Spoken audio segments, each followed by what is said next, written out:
ஒரு 10 பேரை கூப்பிட்டு வச்சுக்கிட்டு இவங்கெல்லாம் பரீட்சையில் தோத்துட்டாங்க, இவங்கெல்லாம் ஃபெயில் ஆகிட்டாங்க அப்படின்னா அந்த சொல்லப்படுறவருக்கு எவ்வளோ கேவலமாக இருக்கும்? இருக்குமா இருக்காதா? ஒரு 100 பேரை வைத்துக்கொண்டு இவங்களெல்லாம் கெட்டவர்கள் என்பதாக ஒருவரை பற்றி சொல்லப்பட்டால் எல்லாருக்கும் முன்னாடியும், அதுவும் அவரை முன்னாடி கொண்டு வந்து நிறுத்தி வச்சு இவர் தான் பார்த்துக்குங்க என்று சொல்லப்பட்டால், ஒரு கைதியை கொண்டு வந்து மக்களுக்கு முன்னால் நிறுத்தப்பட்டு இவன் அயோக்கியன், இவன் தவறாக நடந்தவன் என்று தீர்ப்பு சொல்லப்பட்டால் இதுவா இருக்குமா இல்லையா? எவ்வளவு பெரிய இழிவு, எவ்வளவு பெரிய இழிவு. அன்பிற்குரியவர்களே, ஆதமிலிருந்து கடைசி மனிதர் வரை நாளை மறுமையிலே நிற்கும் போது எந்த நாளையில் தீர்ப்புகள் மாற்றப்படாதோ, லா யுபத்தலுல் கௌலு லதைய வமா அன பிதல்லாமில் லில் அபீத். முடிந்தது, அவ்வளவுதான். வலது பக்கம் உடையவர்கள் என்று தீர்ப்பளிக்கப்பட்டால் வலது பக்கத்தை சேர்ந்தவர்கள், நரகவாதிகள் என்று தீர்ப்பளிக்கப்பட்டால் அவ்வளவுதான். தீர்ப்புகள் மாற்றப்படாது.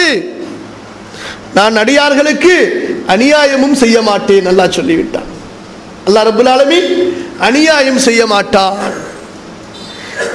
செய்த நன்மைக்கு கூலி தருவான், வீணாக்க மாட்டான். அந்த நாளையிலே அந்த அடியானை அழைக்கப்பட்டு அல்லாஹ்விற்கு முன்னால் கொண்டு வந்து நிறுத்தப்படும். அப்பொழுது அல்லாஹ் அந்த அடியானிடத்திலே பேசுவான். அடியானே, அதைதுக, உனக்கு நான் கொடுத்தேனே, வஹவ்வல்துக, உனக்கு அருள்களை செய்தேனே, வஅன்அம்து அலைக, எவ்வளவு பாக்கியங்களை உனக்கு நான் கொடுத்தேன், என்னம்மா செஞ்ச?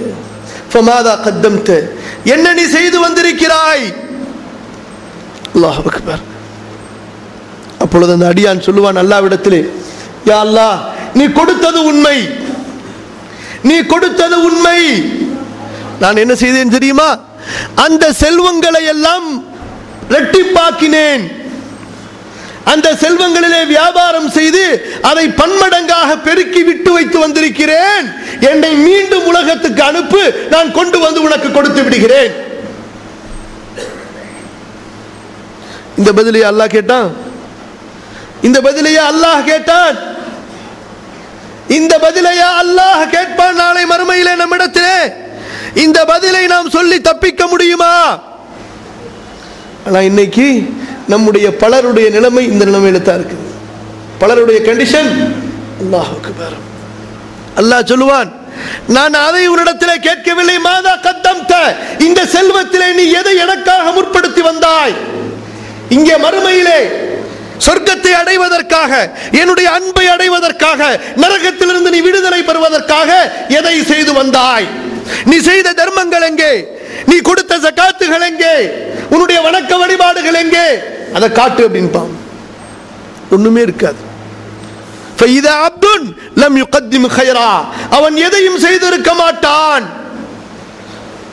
என்ன நடக்கும்? திரும்ப தீர்ப்பளிக்கப்படும்.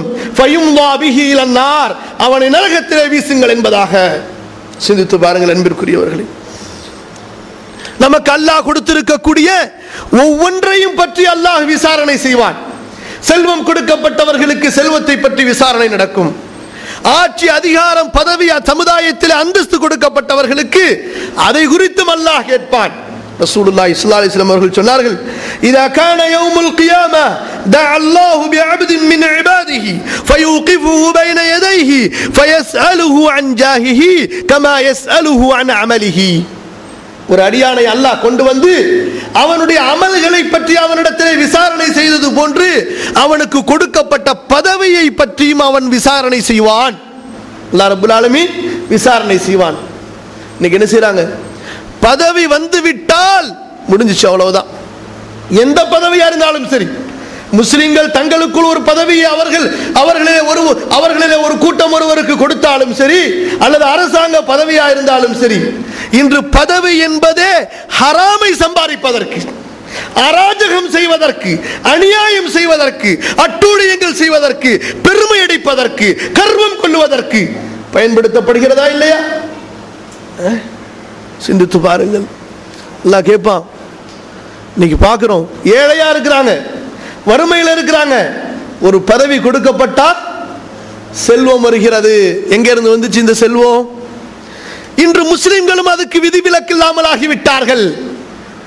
மறுமையை நம்பாதவர்களும் லஞ்சம் வாங்குகிறார்கள். மறுமையை நம்பிய முஸ்லிமும் லஞ்சம் வாங்குகிறான். மறுமையை நம்பாத காஃபிரும் தன் சமூகத்தையும் அரசாங்கத்தையும் ஏமாற்றுகிறான். மறுமையை நம்பிய முஸ்லிமும் தன் சமூகத்தையும் அரசாங்கத்தையும் ஏமாற்றுகிறான். மறுமையை நம்பாத காஃபிரும் பொய் சொல்லி ஏமாற்றி சம்பாதிக்கிறான். மறுமையை நம்பிய முஸ்லிமும் ஏமாற்றுகிறான், பொய் சொல்லி ஏமாற்றி மோசடி செய்து அளவிலே குறைவு செய்து சம்பாதிக்கிறான்.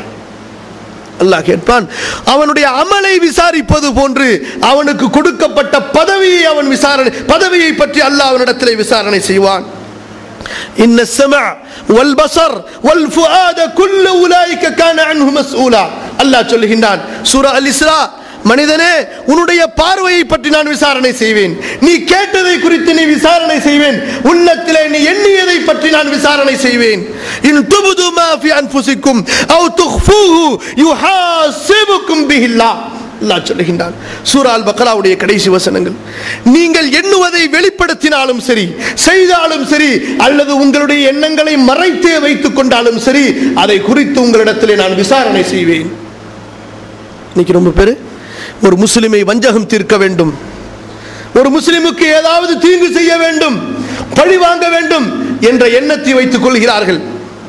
வாய்ப்பு கிடைத்தால் செய்து விடுகிறார்கள், இல்லை என்றால் அது ரணமாக குரோதமாகவே அவர்களது உள்ளத்திலே இருந்து விடுகிறது. நாளை மறுமையிலே இதற்காகவும் அல்லாஹ் விசாரணை செய்வார். ஏமாற்ற வேண்டும் என்ற எண்ணத்திலே இருக்கிறான், சந்தர்ப்பம் கிடைத்தால் ஏமாற்றி இருப்பான், சந்தர்ப்பம் கிடைக்கவில்லை ஏமாற்றவில்லை. இந்த ஏமாற்ற வேண்டும் எண்ணம் உறுதியாக உள்ளத்திலே இருந்ததல்லவா, இதற்காகவும் அல்லாஹ் விசாரணை செய்வான். அன்பிற்குரியவர்களை சிந்தித்து பாருங்கள், அல்லாஹ்வுடைய தூதர் ஸல்லல்லாஹு அலைஹி வஸல்லம் அவர்களின் மீது வசனம் இறங்குகிறது.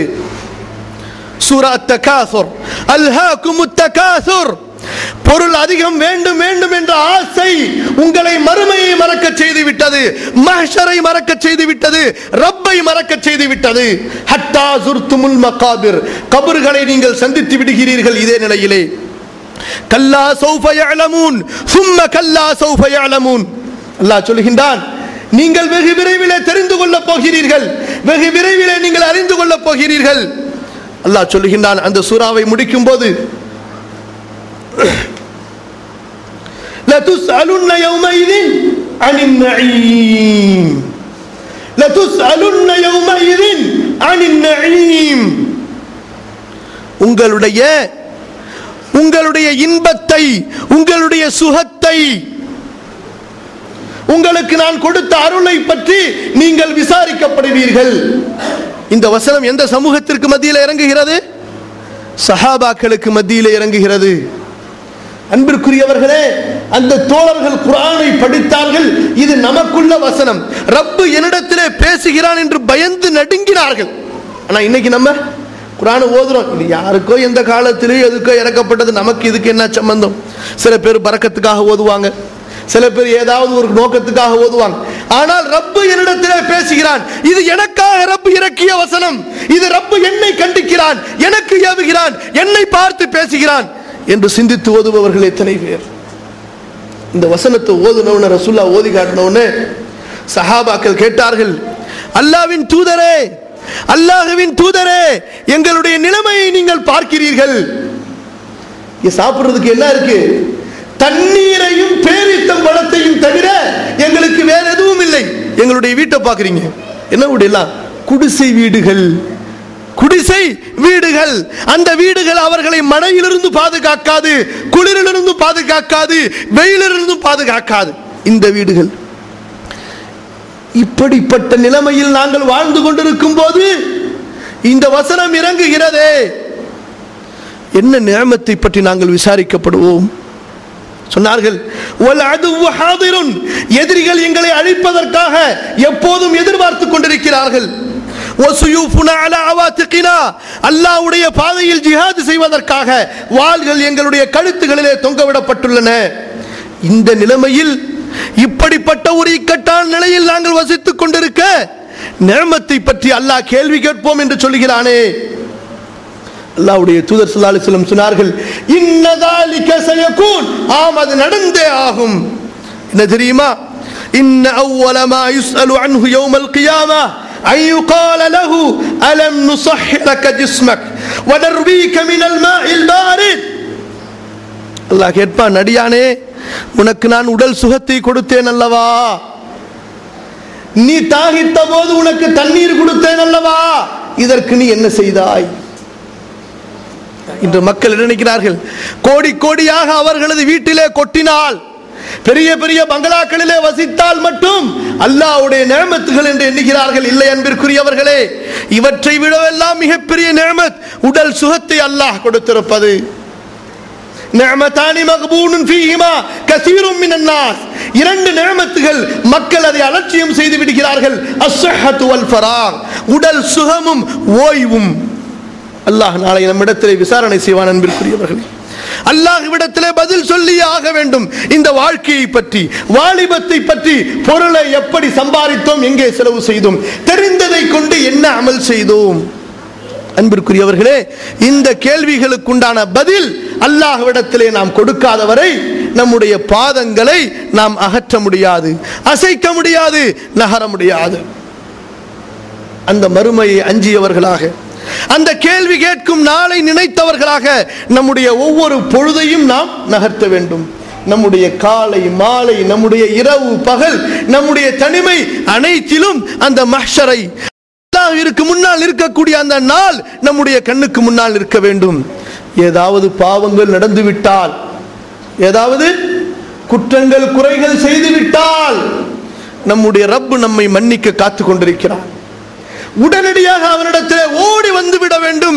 யா அல்லாஹ், என் இறைவனே, நான் தப்பு செய்து விட்டேன், நான் குற்றம் செய்து விட்டேன், என்னை நீ மன்னித்து விடு, என்னை நீ மறுமையிலே தண்டித்து விடாதே என்று அழுது விட்டால், என்று அவனிடத்திலே கேட்டுவிட்டால் அவன் மன்னிக்க தயாராக இருக்கிறான்.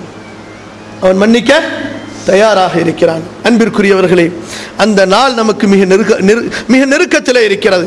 நம்முடைய பாவங்களுக்கு நாம் மன்னிப்பு கேட்டவர்களாக, நம்முடைய அமல்களை நாம் சீர்திருத்தம் செய்தவர்களாக, நம்முடைய குடும்பத்தை, நமது சமூகத்தை இஸ்லாமிய ஷரியத்தின்படி அமைத்தவர்களாக நம்முடைய வாழ்க்கையை நாம் அமைத்துக் கொள்வோமாக. அகூலு கௌலி ஹாதா வ அஸ்தக்ஃபிருல்லாஹ லீ வ லக்கும் வ அஸ்தஃபி அன்னி